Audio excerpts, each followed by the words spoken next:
From a simple one-room frame building and less than 12 boys, it has grown into a beautiful institution of 560 acres, 16 modern buildings, and a corps of over 600 cadets from 30 states. Yes, it's another day at 4th Union Military Academy. A day carefully planned to keep young men healthy, happy, and active through teamwork and group dynamics. And from the day a boy enters the school, he is started on a training program second to none in the nation. Fork Union Military Academy is second to none. I enjoy watching these films from the 1940s and the 1950s. They're all available on YouTube.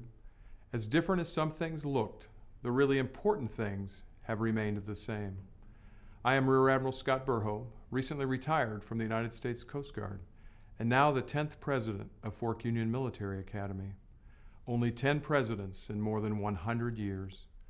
This academy is rich in history and tradition. Here in our alumni house, you get a sense of the people who make our school what it is.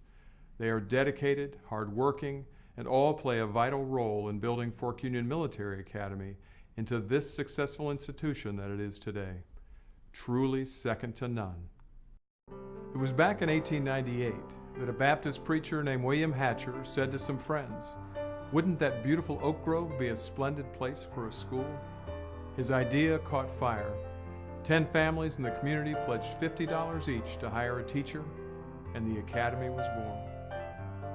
$50 may not sound like a lot of money today, but in 1898, the nation was still struggling in a great economic depression, and the average annual income was around $400.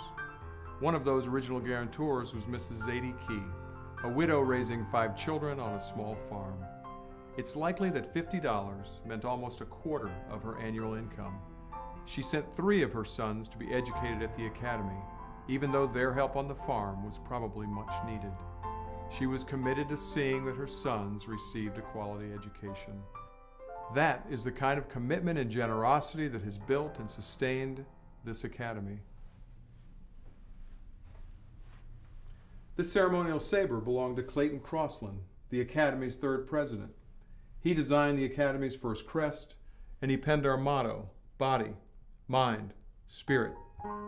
When Dr. William Hatcher, the school's founder and president, died in 1912, many feared that the school would also die without his charismatic leadership.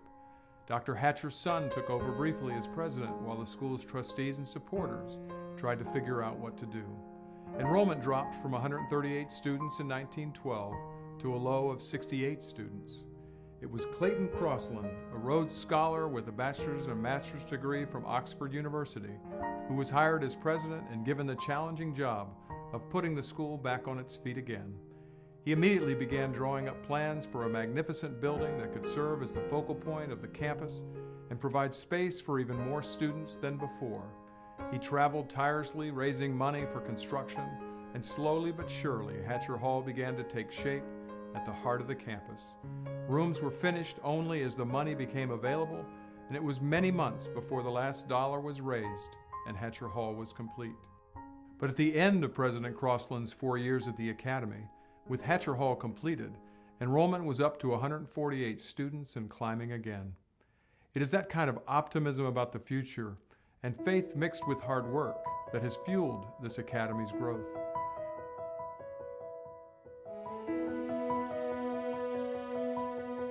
We stand today on the shoulders of giants, the great men and women of vision and purpose who founded and nurtured this academy, the hundreds and even thousands of men and women throughout the past century who have dedicated time, talent, and treasure toward its continued advancement.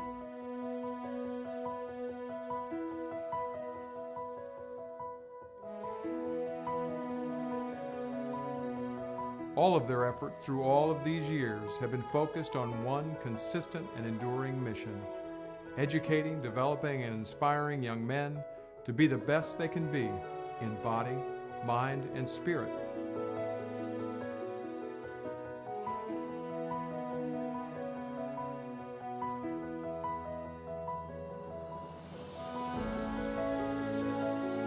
This is Ah Fong Young, the Academy's first international student, who came all the way from China in 1900.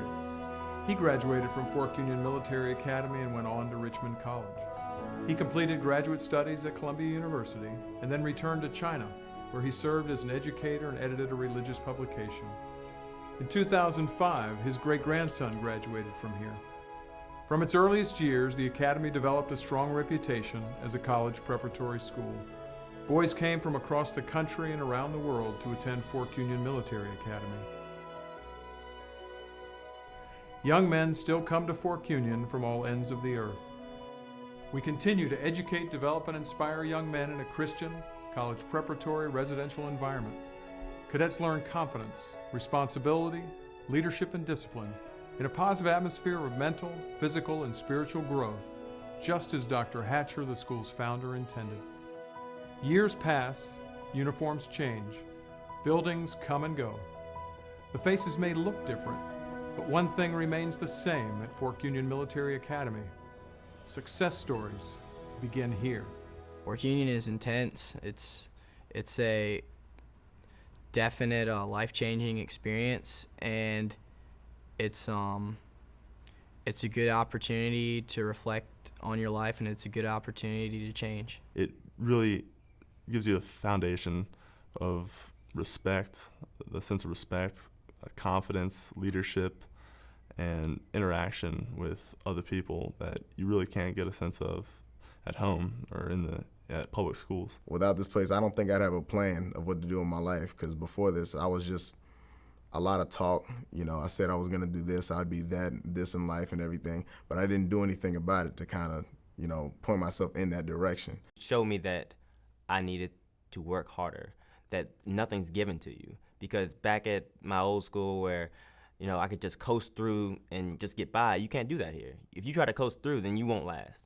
And it shows that you always have to be on your A game. I don't feel limited at all. I feel like now I feel so confident in what I've done here. I think, you know, the sky's the limit, I guess. My future right now, I think it's gonna be okay. I'm gonna be all right coming out of here. Hopefully my ultimate goal is to end up on Broadway someday. Hopefully sometime soon. And I think here I've learned like the work ethic to get things done and get them done fast, and to rise above, you know, the average, and to kind of just shine. I have to make myself shine and do that, and I think that's what I'm gonna do. I think this place has taught me how to do that. Fork Union has helped me realize my leadership potential, and that I can succeed as a leader in the business world or outside of Fork Union, in the real world, if you will. Now I'm an aspiring musician, and that's my passion, and that's what I want to do for the rest of my life. And being here, and you get placed in situations, and you know, I think like, well, you know, I can write a song about this. In 5 or 10 years, I'm going to look back on it and see the changes that it's made. I've already seen the changes that Fork Union's made on my life right now, and I can kind of get a sense right now of how much I'm going to appreciate it in the future. The people who should come here are the people who strive to be the best, and they just want the best for themselves. And they have a sense of pride just to know that when things get hard, they're not going to quit. When I look back on it, I just think, wow, look at all the stuff that I've done. You know, look what I've done with my life. Like, this place, you know, there's not a lot of places like this. No, there aren't a lot of places like Fork Union Military Academy. Bennett is continuing his studies at James Madison University. His band has just finished recording their first album and has been attracting the attention of independent music magazines and websites. Waverly is continuing to work hard at one of the nation's top service academies, the United States Military Academy at West Point. He plays in the defensive secondary and special teams unit on Army's football team and is preparing for service as an officer in our nation's armed forces. Sean earned a presidential scholarship to Georgia Tech School of Industrial Systems and Engineering. He's ranked in the top 10% of Georgia Tech students with a grade point average of 3.72. He hopes to complete additional studies at Oxford University this coming year. And Vincent McDowell Jr. is now a working actor in New York City, having earned his actor's equity card the year after graduating from the academy. A recent theater critics review declared, McDowell is a powerhouse, and his performance is spectacular. Keep an eye on McDowell, as I'm sure we'll be seeing more of him. I have no doubt these young men are each moving along their own roads to success, But our work here is not finished. More young men are arriving, and there are more success stories to be written on this new day.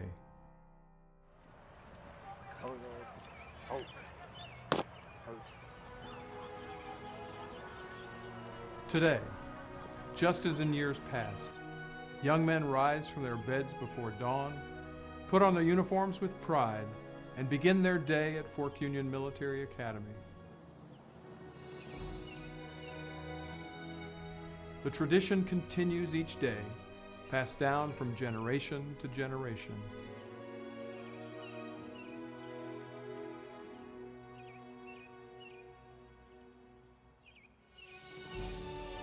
Think of these young men as you go about your daily lives. Know that they continue to walk in the footsteps of those who came before them. Fork Union Military Academy's best days? We believe they are still ahead of us. Although more than 100 years old, this school is still growing and developing with youthful vigor.